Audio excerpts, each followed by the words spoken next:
Welcome to this explainer. Today, we're doing something a bit different. We're going to decode a 400-year-old literary masterpiece to really understand the completely timeless mechanics of political manipulation. We're talking about Shakespeare's Julius Caesar. But listen, we aren't just going to read it like a textbook. No way. We're actually going to break it down like a high-stakes psychological thriller to see exactly how power is tested, challenged, and ultimately totally dismantled. So that brings us to the core question here. How in the world do you convince a genuinely honorable man to turn against a leader he absolutely loves? To figure that out, we're zeroing in on Act 1, Scene 2. We'll be looking at the original Shakespearean text right next to a modern paraphrase, basically exposing the entire psychological architecture of a coup. And we kick things off with literally one of the most famous mic drops in all of literature. Beware the Ides of March. I mean, with just 5 little words, this massive atmosphere of impending doom is instantly established. But honestly, the really fascinating part isn't the warning itself, it's how these politicians react to it. That's what reveals their true colors. Which leads us to Section 1, Omens and Superstitions. Let's look at how public spectacle masks private paranoia. You see, out of this massive, chaotic crowd, a soothsayer actually yells out that warning directly to Caesar. Caesar demands to see the guy's face, hears the warning a second time, and then he just publicly dismisses him. He says, he is a dreamer, let us leave him. Pass. Now, you've got to understand, this is a highly calculated piece of optics. By just casually brushing off what was actually a super serious omen in Roman culture, Caesar is projecting this image of total, absolute invulnerability to the watching crowd. And just a quick note on that, the Ides of March literally just refers to the 15th of March. It's just a standard date on the calendar. But Caesar's arrogant public dismissal of this incredibly specific date perfectly sets up his ultimate tragic downfall. He's actively choosing the performance of power over his own personal safety. All right, Section 2, Anatomy of a Manipulation. Now that Caesar's gone, the real heist begins. So the stage clears out and it's just Cassius and Brutus left behind.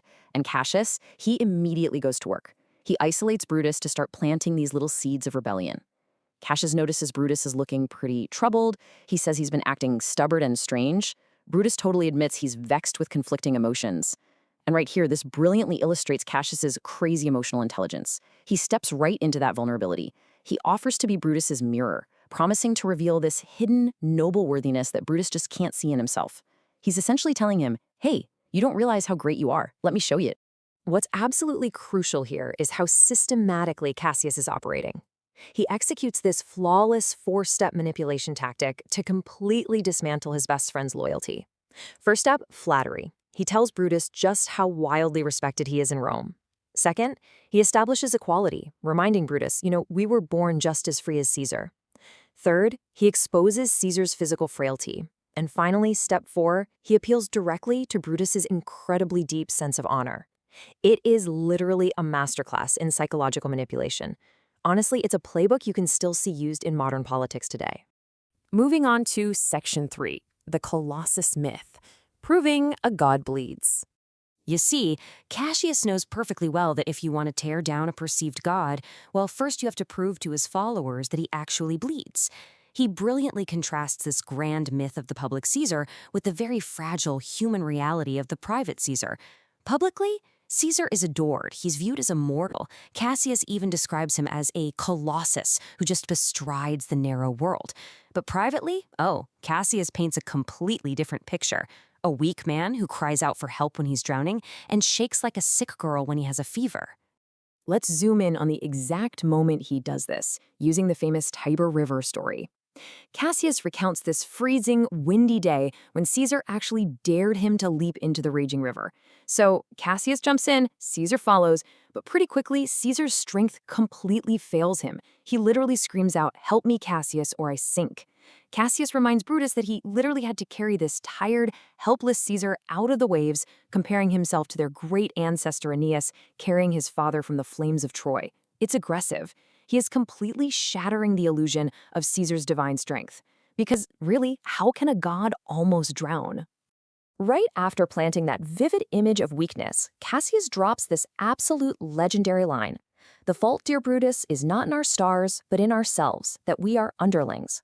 Okay, this is a total masterstroke. He is strategically shifting all the blame for Rome's current oppression away from fate or destiny and slapping it directly onto their own cowardly inaction. He's weaponizing Brutus's own guilt against him. But make no mistake here, Caesar is incredibly perceptive himself. The second he returns to the scene, he takes one look at Cassius and instantly identifies the threat. He turns to Mark Antony and says Cassius has a lean and hungry look. He correctly profiles him right then and there as a dangerous overthinker. You know, a guy who reads too much, observes the hidden motives in men, and is just never at ease when someone else holds more power. Caesar sees right through the guy. Okay, Section 4, Refusing the Crown. Let's look at some Roman political theater. We get to pull back the curtain on this whole spectacle through the incredibly cynical recounting of a politician named Casca. Brutus and Cassius basically pull him aside to find out, hey, why does Caesar look so incredibly angry and what was all that shouting about? Casca lays out this highly calculated timeline for them. Mark Antony offers Caesar a small crown. Caesar refuses it, but, seemingly kind of reluctantly. Then he's offered it twice more. And every single time he pushes it away, this massive working-class crowd just cheers wildly for his quote-unquote modesty. But the whole performance is so intensely stressful that Caesar actually faints. He literally falls speechless to the ground. Now, the modern paraphrase really clarifies Casca's brutally blunt observation of this whole thing. He flat out notes that Caesar was very reluctant to remove his fingers off the crown. He wanted it, badly. So why did he faint? Well, Casca claims that the mob threw up their sweaty nightcaps and let out such a massive amount of stinking breath because Caesar refused the crown that the incredibly foul air literally choked him. It is a super dark, almost comedic look at the grotesque reality behind all this grand political grandstanding. While they're discussing this fainting spell, Brutus chimes in and notes that this is likely the falling sickness, which was their term for epilepsy. But watch this. Watch how Cassius immediately weaponizes this literal medical term into a sharp political metaphor. He says, "No, Caesar hath it not, but you and I and honest Casca, we have the falling sickness." Boom. He means they are the ones suffering from the sickness of submission. They are the ones falling down and bowing to a tyrant. It is a textbook example of political spin. And man, the underlying political terror of this entire society is perfectly highlighted just moments later. Cassius asks Casca if Cicero said anything about all this. Casca replies, he spoke Greek, and when they press him on what he meant, Casca famously says, it was Greek to me. He's completely dodging the question. Why? Because, as we find out, the stakes here are literal life and death. Casca casually mentions that Marulus and Flavius have just been put to silence, which is a polite way of saying executed, simply for pulling some decorations off Caesar's statues.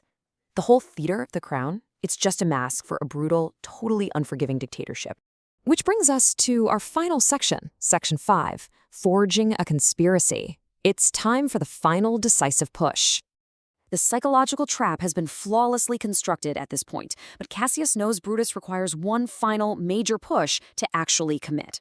So Cassius is left completely alone, and he delivers this soliloquy that reveals his ultimate deception.